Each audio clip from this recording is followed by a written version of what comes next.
We're live. Okay, Good great. morning, everybody. Hi. Or good evening if you're in UK time, like Colleen is.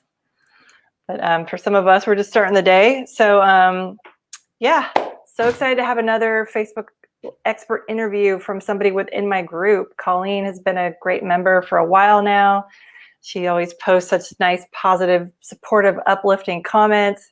And I know she has her own group that's about mindset hacks for entrepreneurs. Is that right? I probably am not getting the exact name right. Yeah, it's mindset hacks for a unlimited life.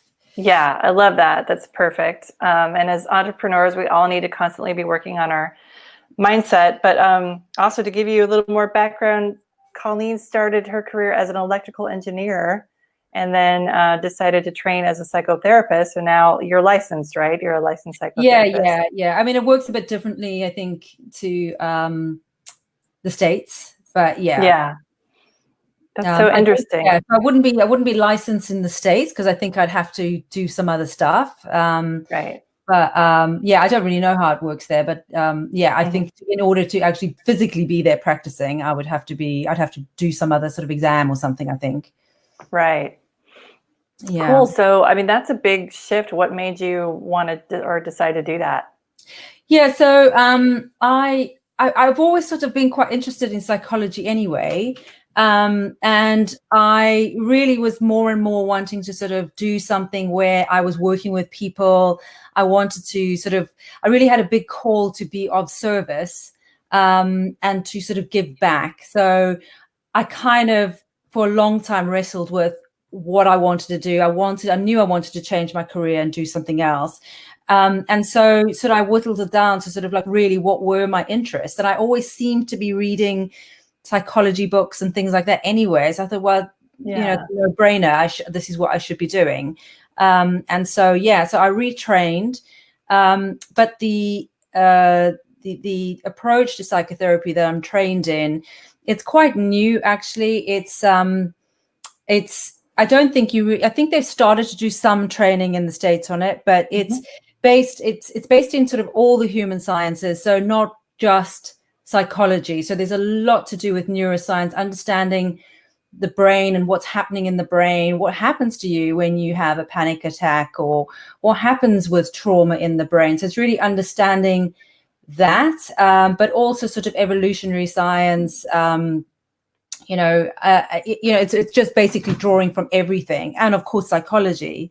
And so part of it was sort of attracted me to the approach because I had, as I say, been working in electrical design engineering. So I was doing substation design and extra high voltage power line, sort of underground power line design and stuff like that. And so, it's all about networks and about so the actual fact, it's neuroscience and the way the brain works with networks and stuff like that. It's, it has some similarity.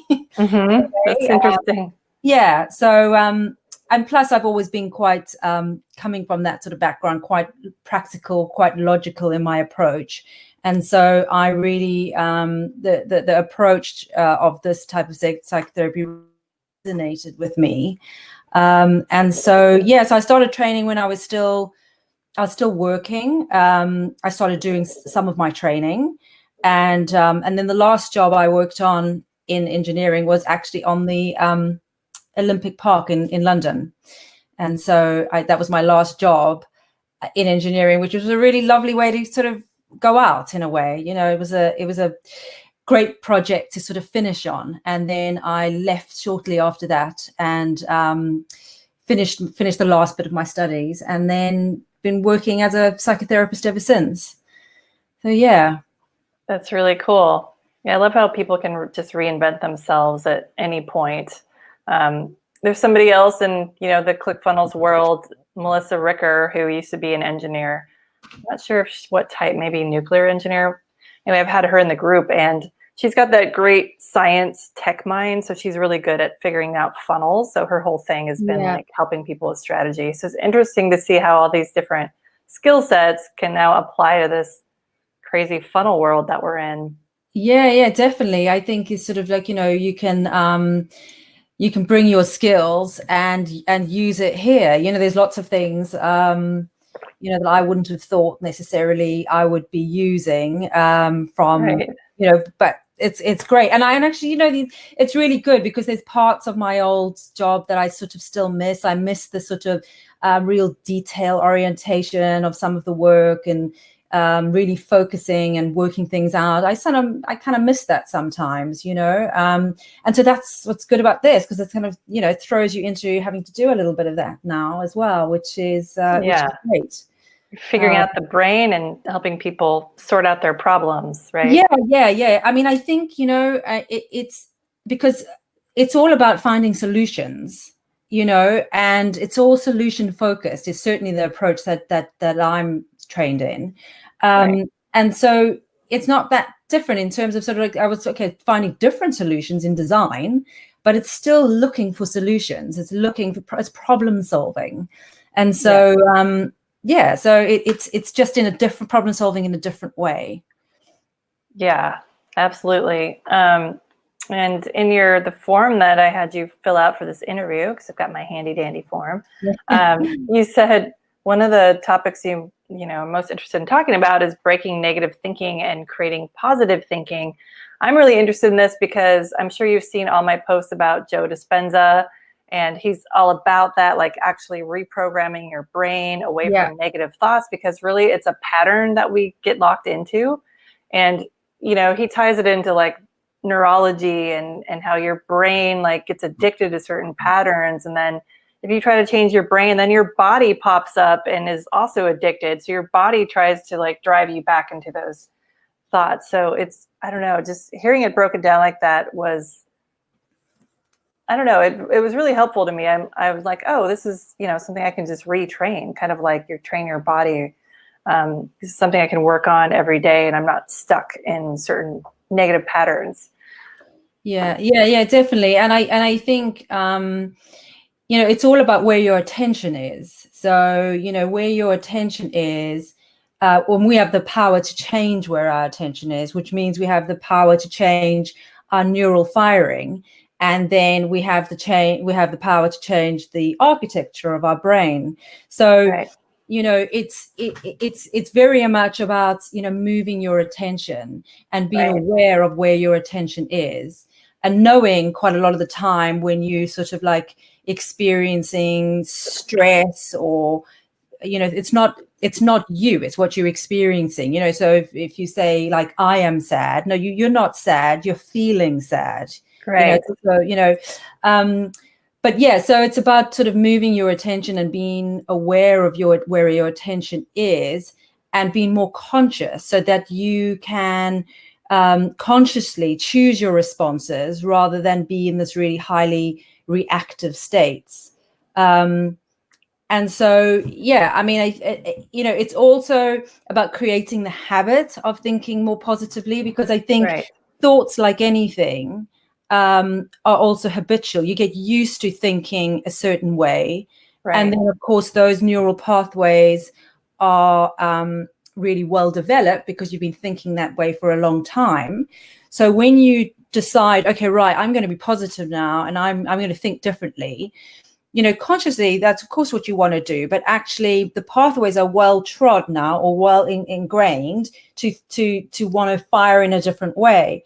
And so when you do that, like any habit, like say, I don't know, stopping smoking or whatever, you say you don't want to do it, and then when it comes to doing it, it's harder because it wants to do that thing. Right. And so the interesting thing is that the more you practice, or you practice breaking the habit, and you consciously force your thoughts to go down a more positive way, it will also become easier to do that, because you can really actually reprogram your brain. It can take a little bit of effort, because first, like anything, like say giving up smoking takes a bit of effort, but you will get there, because what happens is, when you stop using a sort of a neural pathway, you say you always used to, I don't know, play tennis or whatever skill that you had, and you stop doing it, or a thought for that matter, you stop thinking a certain way or stop behaving in a certain way, what happens is there's a protein basically tags one of your in your brain at night. Basically what happens is these little glial cells goes and cleans out all the pathways that are not being used frequently. So it takes a bit of time because it's not going to delete it immediately, but the more and That's more interesting. yeah You can actually kind of delete things in your brain. yeah you literally can sort of, it's basically, I like the analogy, if you think of a car that drives down a piece of grass verge, and the more it drives down, the more those tracks where the car has been driving will be ingrained in the grass. I mean, we've all seen that. But then if the car decides, actually, I'm not going to drive down there anymore, and it goes down a new way, that pathway will start to be ingrained and the grass will start to grow over. And that's what pretty much happens in our brain. So the less you're using a pathway, the more it will sort of grow over. But it basically what happens is it gets marked for deletion. And at night when you sleep, it's basically the glial cells that in your brain, they get cleaned out. And these pathways that aren't being used get marked with a protein to be deleted, basically.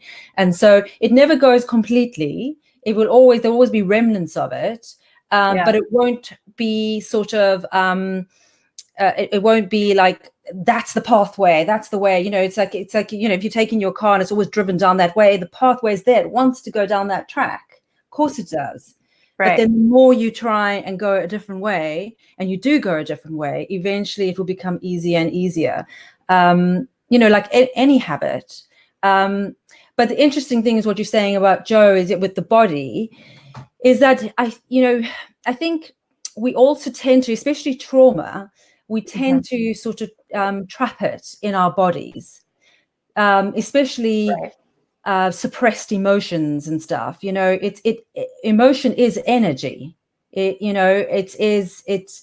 is energy in motion. And so if you have experienced a trauma and you haven't processed that well, then that very much gets sort of stuck in the body as well. Like people cry during massages and things like that. Yeah, absolutely. It's sort of, it's in the tissue. They say the issue's in the tissue. I love that saying. Right. And so, it all comes down to when we as humans, and they say it's really because of our big thinking brain, our prefrontal cortex, but what we've stopped doing, if you look at animals in the wild, when they go into a freeze state, because there's obviously the part of the stress response is you've got the fight, flight, and freeze state. And when animals, you can see when they go into the freeze state, and it's not just that they're playing dead and they're frozen, it's sort of their whole physiology changes. And so they basically, all that trauma that they're experiencing, that fear that they're experiencing in that moment of helplessness, it sort of gets taken into the body. But what you see animals do is as soon as they come out of the freeze state, they shake. And there's lots of videos on YouTube with this where you can see animals coming out of the freeze state, and then they shake and they tremble and they sort of get the trauma out of their bodies there and then off they go and they're ready for the rest of the day. But we don't do that anymore. Right. So we don't ever release that trauma. And so, trauma doesn't have to be a massive experience like someone's mugged you. It can be accumulative as well. So if you're not processing that trauma, where is it going? So it does get stuck in the body. So, it's not just about thinking differently. It's also about, getting it out of your central nervous system as well. Right. And there are lots of ways to do that, right? I've tried some weird ways myself. Yeah. I mean, talk about. Yeah, I think it's a way of coming from both sides, doing your own, head stuff and doing some body work as well. Right. I just want to quickly give a shout out. Colton Crottinger just did a drive-by. He's a 2 Comma Club winner. He said he loves what you're saying. And I'm not surprised because he's putting out a book on anxiety and like the ways that he found to conquer his own anxiety. and he's doing a course, and I think he's going to reach a lot of people. So that's exciting. I actually ghost wrote his ebook. So yeah, I'm glad he popped in to watch because you guys are aligned. Yeah. Yeah. And he started out in marketing, but now he's like, he said his mission is to basically stop suicides in the world, or at least, greatly reduce anxiety and depression. So that's really great. And Mike's here too. What's up, Mike? Mike Milt is my designer. So glad we've got some people watching. I just wanted to give a shout out. I had a thought about something you were saying. I don't remember exactly, but I had a question. So what would you say, or what do you recommend people who come to you who do want to release that trauma in their bodies? Are there like specific methods that you use for that? So I do technique, which is it's, if it's specifically for trauma, then I do a technique which is I know it sounds really odd. It's when I explain it to people about what we're going to do, people think it's quite strange, but it works very well. I mean, I work with a charity in the UK called PTSD Resolution, and it's for soldiers, and we get paid as therapists, but the charity pays for the soldiers, and so we know it works well because we're the only type of therapist that they use, and it has amazing results. But it does sound like quite a strange technique, but it is based in the idea of how we know trauma gets stuck in the brain. And so the part of the brain that's the fight, flight, and freeze response comes from is a part of your brain called the amygdala. And it's an unconscious part of your brain. So there's no thought. It's part of a primitive part of your brain that evolved way before our thinking brain. And so it's very much just about keeping you safe and your survival. And so it's not really a place where memory or anything like that should be coming from, because it's only about bringing in seeing what's happening in your environment and assessing it for danger. And then if it's a pattern matches to that is a dangerous thing, it then fires off the fight and freeze command. So we know that if someone has experienced a traumatic event, from looking at people's brains under brain scans, and you say to them, okay, well, recall the event, then that part of the brain gets activated, and that's not really where memory should be coming from. Memory comes from many parts of the brain, but one of the main parts is the hippocampus. So that should really be activated quite a lot. And the hippocampus is all about sort of contextualizing memory. So what it does is you have an experience, and then the experience gets contextualized, as in it gets given context. So it sort of gets tagged with a date, a time. Oh, it was winter. The sun was, so it gives it all context for where the thing was. So it sort of understands it that it was the past. Right. So when trauma is coming from the amygdala, and the amygdala only lives in the present tense, there is no past, there is no tagging. It sort of still feels as if the experience is happening. On one degree in the brain, it still feels that the experience is happening. So the technique I use is a technique to help contextualize the memory and move the trauma into the correct place of the brain. And it works really well. And it is about connecting emotions. And so it's very much about processing the trauma and moving it across. And yes, perhaps there is still stuff that you want to do in terms of sort of shaking your body and stuff like that. But in terms of actually processing how the trauma is stored in your brain, this technique works really well. And it's for anything. It's not just trauma, it's for fear as well. Any fears, any phobias, because it's all coming from the same place as in the brain. It's the fear center of the brain. So when people are experiencing lots of anxiety and stuff like that, they generally have, or trauma, they generally have an enlarged amygdala. Interesting. And so there are various ways as well obviously the technique that I've talked about is about actually processing the trauma, but there's also other ways, of course, to help shrink the amygdala. And that is things like meditation. So there's a neuroscientist called Sarah Lazar, I think her name is, and she's done a lot of studies in this, and it shows that basically by meditation, she did a study where it was only in 8 weeks. It was people that had never meditated in their lives. So we're not even talking about, all these old yogis that have been doing it for years. They just took a control group, and it was over 8 weeks, and they'd never meditated, and they mapped their brains, and the amygdala shrank, but also other parts of the brain grew. So areas, the prefrontal cortex, the gray matter increased, which is all about decision making and other parts where it came to more empathy and seeing things from different perspectives. All those parts of the brain grew. So, I know this is fascinating stuff. I could I could see going down a rabbit hole of just studying this for. Yeah, no, it's amazing. Wow, I didn't know. That was after only 8 weeks of people doing it. Wow. And so if you are, you're doing that and you're shrinking the amygdala, then of course that in itself is going to make you feel calmer. It's going to give you more clarity. It's going to, help with decision making, but it's also going to then help with just ability to cope with stress. Right.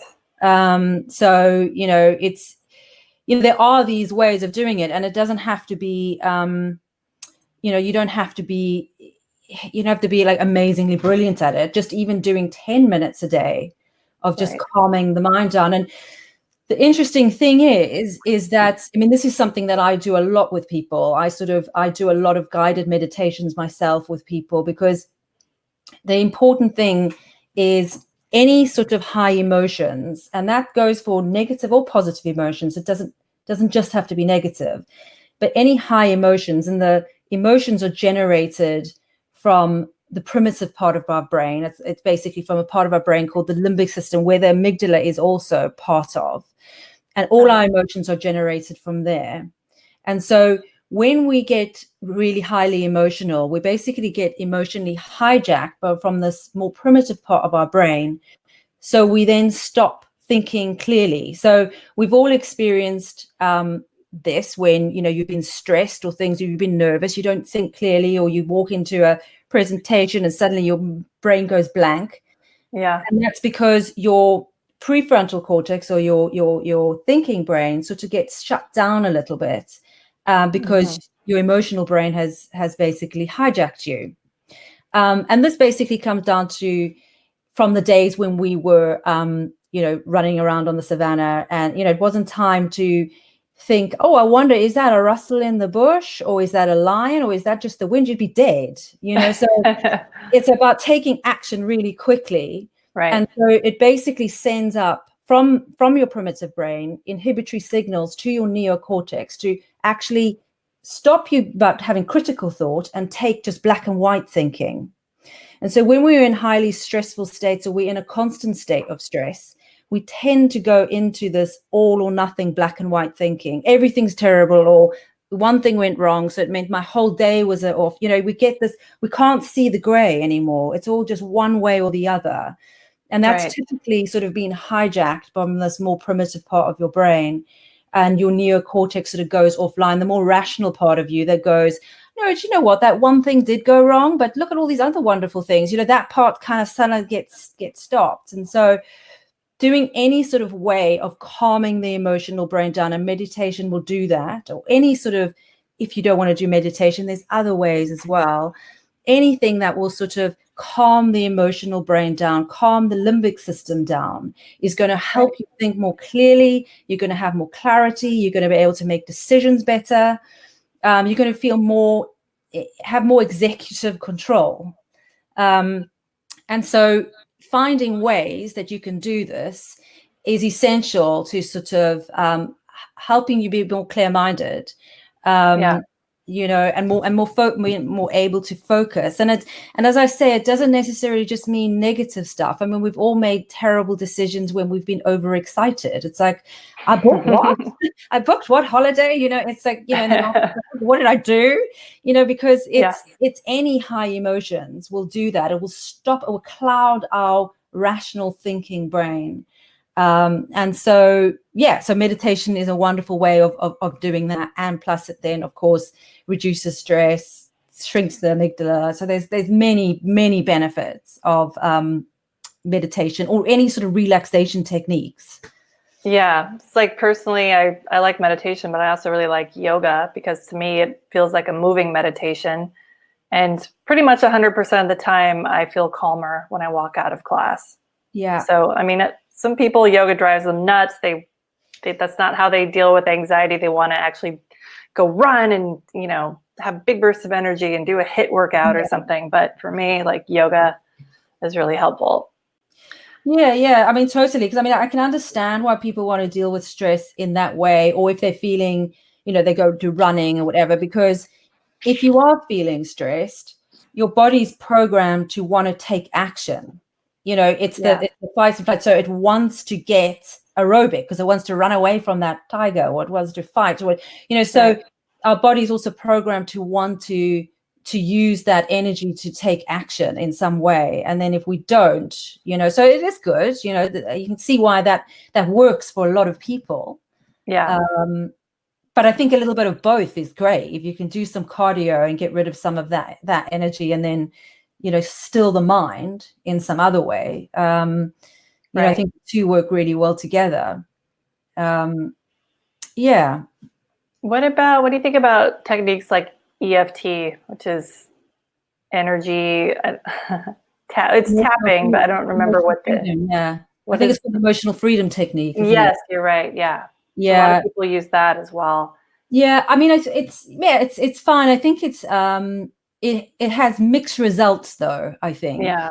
Do you know, the thing is that with all of these things, I think it all comes down to how well you connect to the emotions, because I think, the way we change, not only the way we change, but the way we grow is through our emotions. That's the key. That's true. So, it's when we want to, grow and become and develop ourselves, we have to let go of some emotions. But at the same time, it's about feeling it, but without, I think when you sort of trying to process the trauma and stuff with the EFT, you have to sort of think about the stuff. But I think it's really embodying the feelings so that you can actually let it go. And that's also part of the sort of technique that I use. It is very much about connecting to the emotions. And I think it depends how well someone's doing that. I think that's how well the technique works. I think if you're able to connect well, then it's going to work better. So I think it's very much reliant on how much you connected to the actual emotions and then, to the results of how well you clear it. Right. So, yeah, I mean, I think, but it does, I mean, people get a lot of good results and some people do it and not so much. So it's not a consistent thing. Yeah, I've tried it, but I never did it consistently enough probably to know if it was working or not. But for those who don't know, tapping is just like you're kind of repeating, I don't know if you want to call it affirmations, but just positive statements to yourself or just talking about whatever it is that's bothering you. So if you have a lot of anxiety, you could say things like, I feel anxious and that's okay, or I have anxiety, but it's not going to hurt me. And while you're doing this, you're tapping with your fingers on like different points. Like, I don't know what you call these, but it's like on your chest, on your wrist, on the side, on your side. And it's supposed to kind of trigger something in your body. I'm probably not explaining this very well, but that's how I understand it. Yeah, it's letting go of patterns. I mean, I'm not an EFT therapist, so I don't. Yeah. I'm not sure the ins and outs of it, but it's about the different places in your body. It's got a very specific pattern, hasn't it? Right. The way you tap. Yeah. But yeah, I mean, I think I don't know. I mean, I think it has got results, and I mean, there's some people who love it, but I haven't got enough experience with it myself, and it's not something I use Right. or I use with my clients. Yeah, I've got different things, but I think, I think basically, we are the way our brain works. Basically, it is a pattern matching organ. When we come into the world, we have to learn our whole environment. We have to learn what everything is. So say for instance, you're learning what a glass is. Once you've got the template for glass, you understand what a wine glass is, a brandy glass. So you've got, you don't have to know. If you've only learned what a wine glass is, and then you see a brandy glass, you said, well, I've got no idea what that object is. That's just a foreign, it just doesn't work like that. It's basically our brain would have to be, it's too rigid, it's too fixed. And so there's this pattern that we pick up the pattern in something. So once you've got the pattern for what a dog is, you understand what an Alsatian is, and you'll understand what a poodle is. Mm-hmm. It's about similarities. And we can understand we tend to do that even with the way we talk. We say, well, you're trying to explain something to me, and I might say to you, well, what is it like? Because I'm going to take it into what I already know. What knowledge do I have about this thing to help me understand this new thing? And so that's what we're constantly doing. We learn something, and then we have that, and then we anything new that comes along, we compare it to what we already know. And we're looking for the pattern in something. And I mean, that's why we are able to talk in analogy, and we're able to talk in metaphor, because it's patterns. If I were to say to you, oh, that's a really half-baked idea, like to someone who was literal, they wouldn't understand. What are you talking about? Ideas in an oven? I mean, it's just crazy. But, or, you haven't got a leg to stand on. It's like, what? It's just, but we're understanding the pattern within what we're talking about. It's not a literal thing, and that's why we're able to do that. And so because our brain works in patterns, it's sort of that's where the sort of like the margin for error sometimes comes in. So we could be walking down the road or hiking or whatever, and we, out the corner of our eye, we sort of see a stick, but actually in that hundredths of a second, the amygdala picks it up that it looks a bit like a snake. Yeah. Before you know it, you're hiding behind a tree, and you're like, then only afterwards, it sends the message to your conscious brain or your neocortex going, oh no, it's a more detailed analysis. Oh no, it's not a snake, it's a stick. But this is how the whole thing of sort of what ends up happening is we make errors with our pattern match with all sorts of things, and that's where sort of like phobias can develop and fears and stuff like that, because we've got something that's been stored as a perceived danger, but it's not a danger. So for instance, I'll give you an example. Like say for instance, you were mugged or attacked by someone who was wearing a red shirt, a red I don't know, check shirt. Mm-hmm. And you weren't really conscious of what they were wearing. You weren't conscious of what they smelled like, or you weren't conscious that it was a really windy day, or that there was a certain smell of burning leaves in the air, or you weren't conscious of any of that. But your amygdala took all of that information in and stored it. And then one day you're walking down the road, and it's for whatever reason, it's really windy, and you get really panicky, and you don't know why, because the day that you were attacked, it was really windy, but your amygdala is picking up this pattern match that there's danger. It's stored it as potentially there's danger, because when you were attacked, all of these things were happening. And so, but you don't know why. You don't know why you're feeling panicky. Yeah. And this is how these type of things can develop, that you don't know why you have these certain feelings in certain situations. And often it's quite subtle. It's about what happened. Or maybe another example is, maybe when you were at school and you got up one day to do your presentation, or present your oral or whatever in front of the class, people were sniggering a little bit, and you felt really, your heart was going like the clappers, and you felt like, literally the lions were going to attack you. And then years later, you get up to do a presentation work, and your brain pattern matches to it's similar. It's not the same, of course, but it's similar. And your heart starts racing. And you've even forgotten the incident when you were at school, but your amygdala hasn't. And it's sort of like, oh, it's this pattern match to potential danger. It's similar. Right. So are you able to help people clear that, like from their brain? Yeah. So that is part of the technique that I use, is to break those patterns. Because it's like anything, we can consciously say we want to do something, or we want to do this behavior anymore and whatever. And every single part of you is saying that. Right. And of course you believe it, but that's coming from your conscious brain.